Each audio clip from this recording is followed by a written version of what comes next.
Well, my friends, this is Jay, and I am back because I wanted to come on and just do what I'm going to call a new segment. I'm going to call it Jay's How To. Because I had people that, always ask questions, and I try to answer the questions right away because, nothing more frustrating than you working or learning something, and then you have to wait for the person, you're trying to wait for the answer so you can continue. So I thought and so I've always done it through the comments or through email, but I thought, let me go ahead and do a video and start calling them how to and answer it for a broader audience, for other people who may have the same question.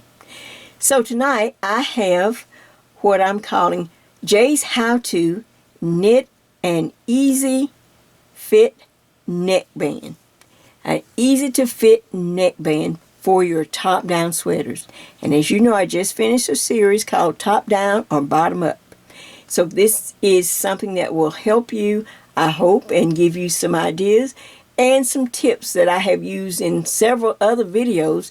But even I just can't remember where they are or which videos. And I thought, well, let's just make sure that from now on, and I will go back in some of my old videos and try to isolate things that I think will help you to how to. So real quick, so now we're going to work on the neckband for a top-down sweater. Now, first thing that I want to show you or share with you is just looking back at the sweater we just finished. This is just a kind of an example. This is not the complete sweater because I'm not doing a whole sweater. I'm not doing a sweater tonight. I'm just doing this little sample. But for instance, I gauge my things for my sweaters at a US number 9 needle. I'm a fluffier size girl, so it just takes too long to work in that small yarn and small needles. I've got to be able to do what for my age and for my to keep from hurt myself. All right, so for instance, here's just a size chart just to help you to get to a size. Say if you were working a top-down sweater with me or with a pattern, the tips and the things I'm going to share with you tonight will work just fine for either one. So here's a large to 1X. All right, say that person, the total number of stitches for that person's, it says in the schematic for the neckband, cast on 88 stitches. 88 stitches, all right. Then the next size up, that will be me. It might say cast on 96 stitches. And then the next person, 104. All right, so now I'm just reading the schematic or the pattern, or you're working with me, one of my top-down sweater tutorials. And because everyone's body is so different, these numbers are just generic numbers. I just pick numbers that I would just, that I would randomly, if I went to TJ Maxx and just wanted a little top or something, or if I went to Cato's and wanted to get a top, or if I went to, I don't know, anywhere, and just wanted a nice little generic top. If I was at Target and I saw a top, I would normally get the 1X to 2X because I know I usually can fit into a nice 2X. All right, so these are just numbers that I have used, and hopefully that will help you, or you can fit into something close to it for this number 9, number 4 weight yarns. All right, so now on the pattern or the schematic, whether working with me or someone else, they're going to give you the number for the sleeve, where to start the sleeve. So for instance, just as I work this sample, just say they said, all right, 8 stitches for the left sleeve and 8 stitches for the right sleeve. And maybe on mine it might say 10 and 10. On the larger size it may say 12 or 12. Just to give you something to see how I'm going to work this sample, or try to let you see how this is going to work. All right, so now here's my little sample that I have cast on. This is not any of those sides. This is just for me to practice. So I've cast on, but then, like I said, you thinking to yourself as you have knit a sweater maybe with me or someone else, and you say, you know what, that sweater was just too wide in the neck. I'm not that broad in the shoulders. How can I get a nicer fit? The first thing you want to do is when you're casting on, or as soon as you cast on and you realize that you don't need that many stitches, look over to your sleeve and take one sleeve count, not two, just one. So for this person, she'd take 8 stitches and subtract it from the total number that she had to cast on. So 8 from 88, she'd cast on 80 stitches.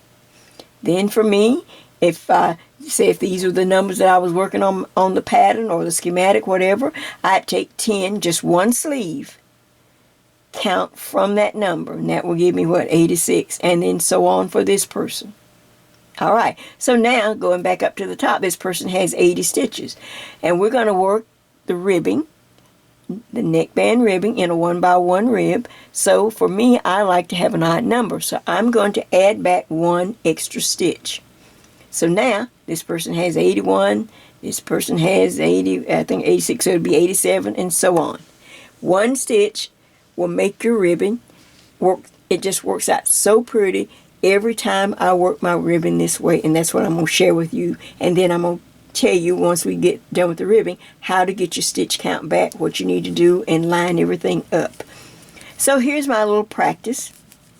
All right, and I have an odd number. I think there's like 55 stitches on here. So as long as it's an odd number, this is how it's going to work. The first and last stitch for me are simply edge stitches. Okay, I do my ribbon the same each time, and every time it turns out really pretty.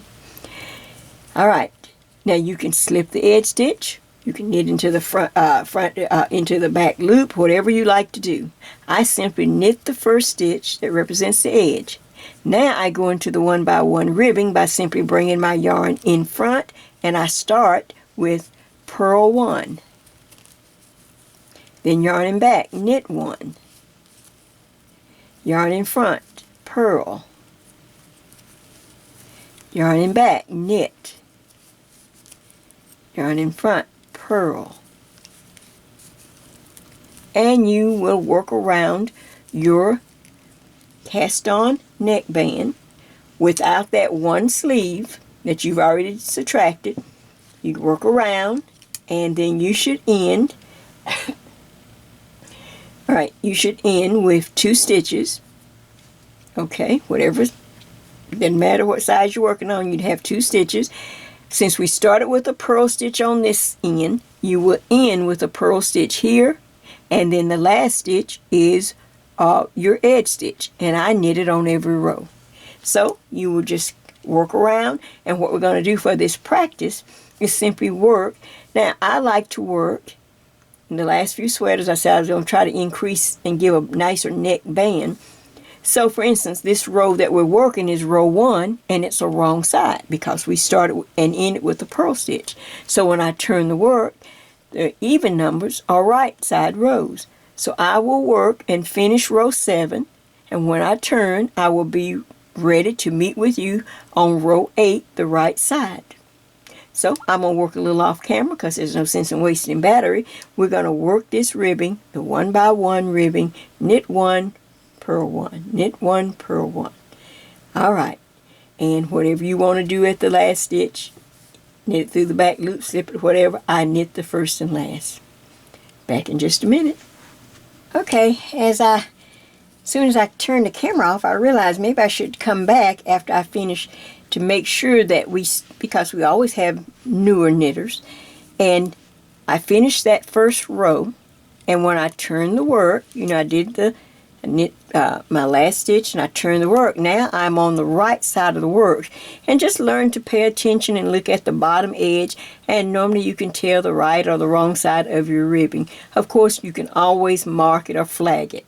All right, but I wanted to make sure that you understood once you turn the work, we now call this the right side. And we still do the ribbing, but we read our own work, and you start out with that edge stitch right there. I knit it. Now, when you look at the first stitch, you should see a knit stitch right here because we're on the right side. So you knit that stitch, then yarn in front. The next stitch will be a purl stitch right there. You can see the little purl bump, just for new knitters that are not, that are just kind getting into this vibe of one by one ribbing and all of that. So knit, and then you'll put the yarn in front. Just take your time and move the yarn back and forth. So in the back, to knit a stitch. In front, purl the stitch in that direction. And then in back.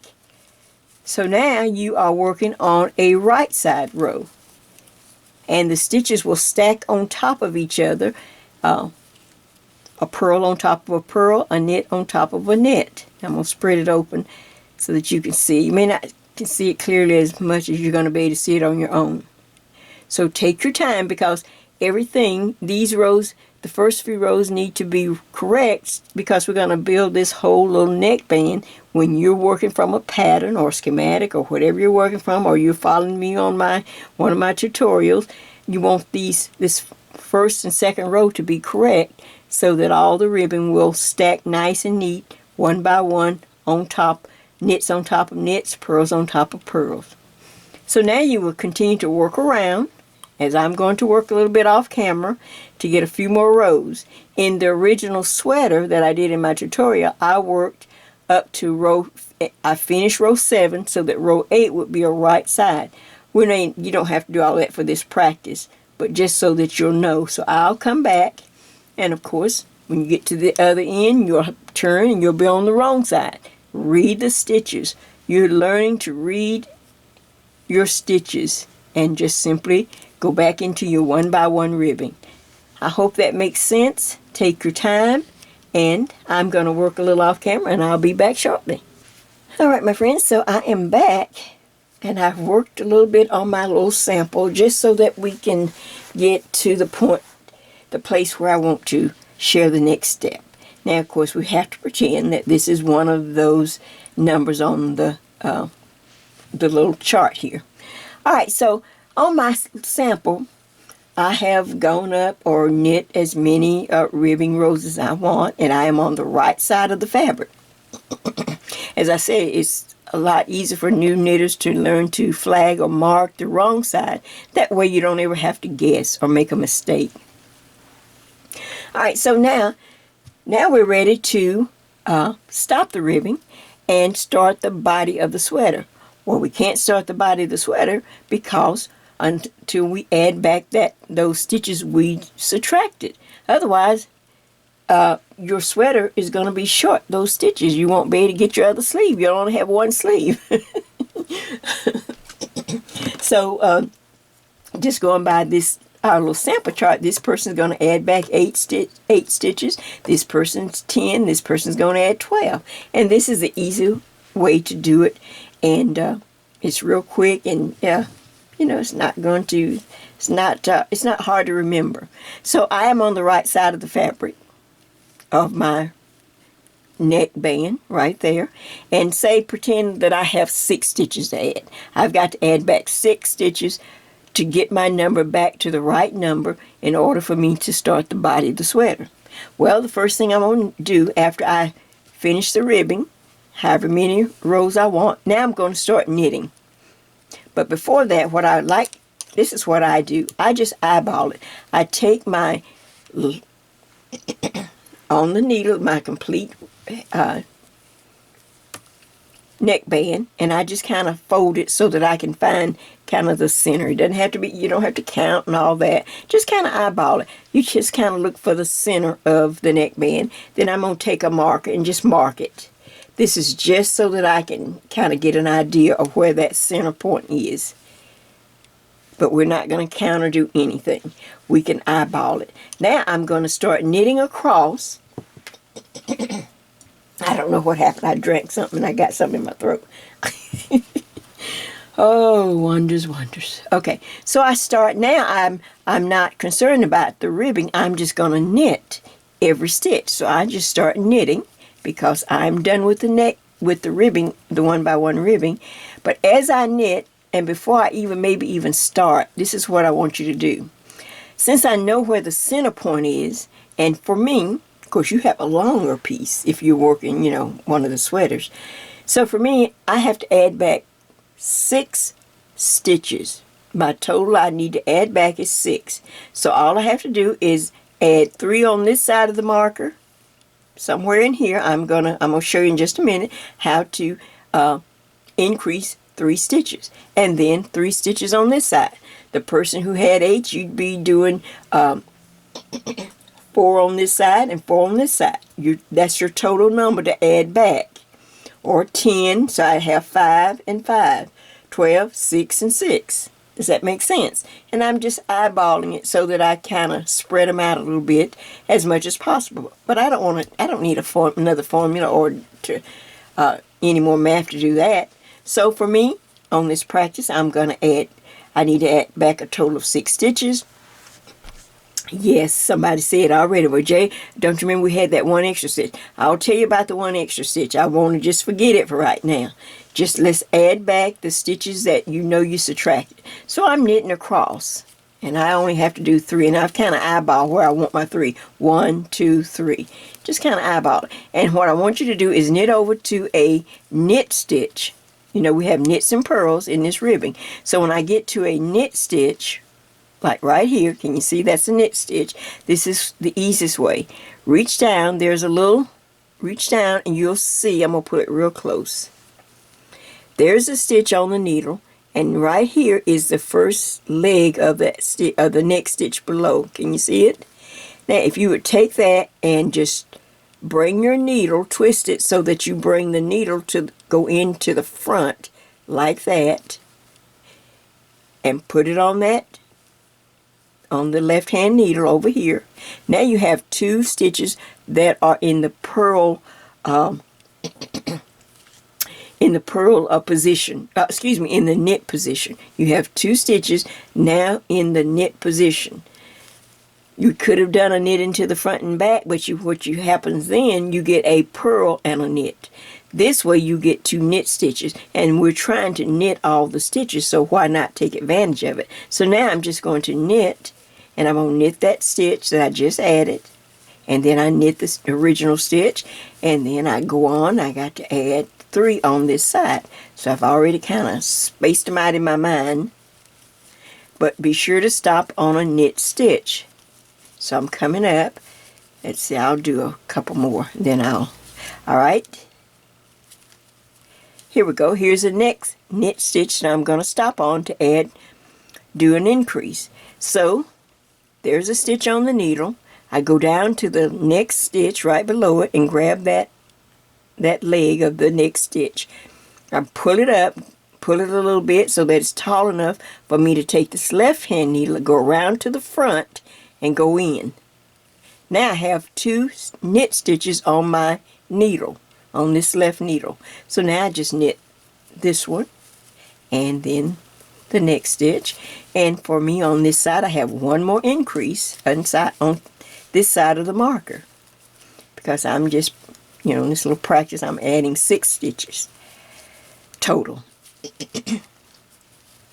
Alright, so I go up to another knit stitch. Let's get a little closer to the marker. Okay, here's one right here. Can you see it? Alright, so there's the stitch on the needle right there. I'm going to drop down and pick up the leg of the stitch that's going around it. See right there. I picked it up, I pull it up so that so this tall enough for me to take the left hand needle and go in through the front, and then knit the stitch. Tighten up once you knit it. You can tighten up on a little bit. Knit the next one, and then I'm going to continue to knit on. Now I've gotten to my kind of center point marker, so I'll knit a few past that, a couple stitches past that maybe, because I have to add 3 on this side.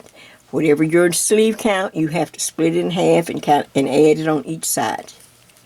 So I see right there's a knit stitch, and let's do the same thing. This time you can go a little faster because now you've got it. You pull the stitch up, go in from the front like that. Now I just knit that stitch. And you continue on knitting until you have added back all the stitches that you took off for the sleeve, and you really won't be able to tell anything Now you should be back to your original. Once you finish adding back your total number, you will be back to your original stitch count, except you'll have one extra stitch because we did that. We added that stitch for the 1x1 ribbing. And if you followed me on the sweater, most of you know I let that stitch, I just let it ride in the number, but I counted in the back of the sweater. Whatever the back number, once you start putting in your markers, I always count. So if my back was 36 stitches, I'd count 36 plus 1, and I'd make it 37. It's just something that I do because normally when you get to the bottom of the sweater, you're going to be doing the ribbing again, and you'll need that stitch. Now, the exception is if you have pattern in the back, and that one extra stitch is going to throw your pattern off one stitch, then you can just knit two together over in the corner somewhere. Just as you get towards your corner, and I've shared it all out. If you've worked the last sweater, we went through that. You can just knit two stitches together and get rid of that extra stitch. But if you don't have pattern, if it's just plain, just let it ride down, and when you reach the bottom of the sweater, you will have that extra stitch already there for your 1x1 ribbing at the bottom. Or if you just knit the bottom, doesn't matter. All right. So this is, I hope this is of value. I hope, please excuse me, like I said, I drank something and I don't know what happened. It's late, people. Oh, things that happen in the late night hour. So, but this is my new segment on to go ahead and get things answered right away. I think this is a lot better than just waiting till I do the next project. I was going to wait and then go over it or whatever. So this is Jay's first how-to, and it's how to knit an easy fit, a way to fit a neckband. In other words, maybe if the neckband is a little too wide, then you take one of the sleeve counts out, finish the neckband, and now we just put it back in. Does that make sense? All right, so it shouldn't be too large, but sometimes if you're not that broad in the shoulders, they can be a little larger than you want at the top of your sweater. But you didn't have to change your size or change your needle. Sometimes you can change and go down to another size needle. Most patterns start with the number 8 or the next size down and then come up, but then you forget to change back. You forget to change the needle back, and then this way you don't forget. You just lay aside one stitch, one sleeve count, but you remember to put it right back on as soon as you finish your ribbing when you're doing the first knit round, and you just increase the stitch count back to the original count. I hope like I said, I hope this helps. I'm looking forward to doing more of this because, like I said, sometimes I just can't remember where all my little hacks and tricks and tips and things, I forget where they are in my tutorials. And but this way, you can use them anytime you want, anytime you have a problem, and you don't have to wait for an answer. You can just look on my channel and look under Jay's How To. All right, so I'll go ahead and start working. I'm looking forward to casting on more stuff. We won't do a whole lot before Christmas, but I will have a surprise because I always like to do something right before Christmas, and just to kind of so that we can we made it through the end of the year and do one last project together. All right, until I'll see you shortly because I have something else coming up. This is Jay. This is Jay's Knit and Purl Jam presenting Jay's How To. So, take care, and I'll see you shortly.